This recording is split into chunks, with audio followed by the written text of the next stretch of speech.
It's me Sayyed Muhammad Hassan from mathemath.com.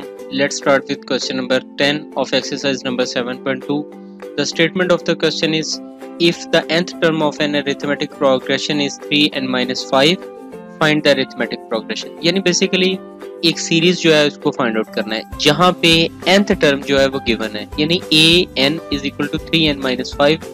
तो इसका बड़ा सिंपल और एलिगेंट वे है कि अगर आपने सीरीज फाइंड आउट करनी है तो आप यहाँ पे n को सब्स्टिट्यूट कर दें 1 2 3 4 and so on up to जहाँ तक आप जी चाहे तो जितनी आप वैल्यूज इसके अंदर जो है ना वो पुट करते जाएंगे उतनी ही जो है ना वो आपको टर्म्स मिलती जाएंगी. जैसे कि मैं इसमें जो है ना वो n को सब्स्टिट्यूट करता हूँ 1, तो a1 is equal to 3 into 1 minus 5. So a1 is equal to 3 1 से मल्टीप्लाई हुआ, ये 3 आ गया minus 5. So 3 minus 5 is equal to minus 2. So a1 जो है वो minus 2 आ जाएगा. बिल्कुल इसी तरह से a2 आप पुट करें. a2 का ये मतलब है कि n की जगह पर आप 2 पुट कर दें. सो a2 is equal to 3 into 2 minus 5.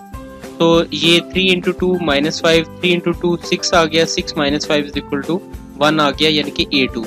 इसके बाद a3 के लिए 3 into 3 minus 5, तो 3 into 3 will return 9, 9 minus 5 is equal to 4 आ जाएगा. बिल्कुल इसी तरह से a4 है, a4 3 into 4 minus 5, सो ये 12 minus 5 is equal to 7 आ जाएगा.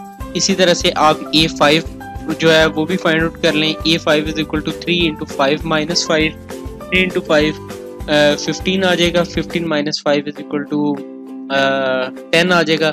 यानी बेसिकली आपने जहाँ पे n आपको गिवन है वहाँ पे n की बजाय आप 1 2 3 4 इसमें जो है ना 5 6 जहाँ तक आप जी चाहे जितनी टर्म्स आप जी चाहे आप ले लें.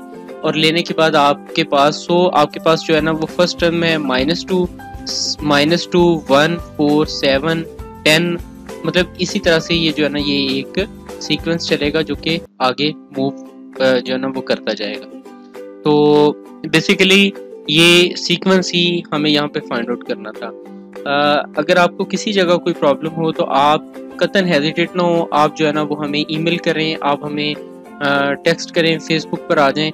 तो इंशाल्लाह हम कोशिश करेंगे कि आपकी जितने भी प्रॉब्लम्स हैं मैथ्स रिलेटेड इनको जो है ना वो इन टाइम इनको रिप्लाई कर सकें. Thank you very much.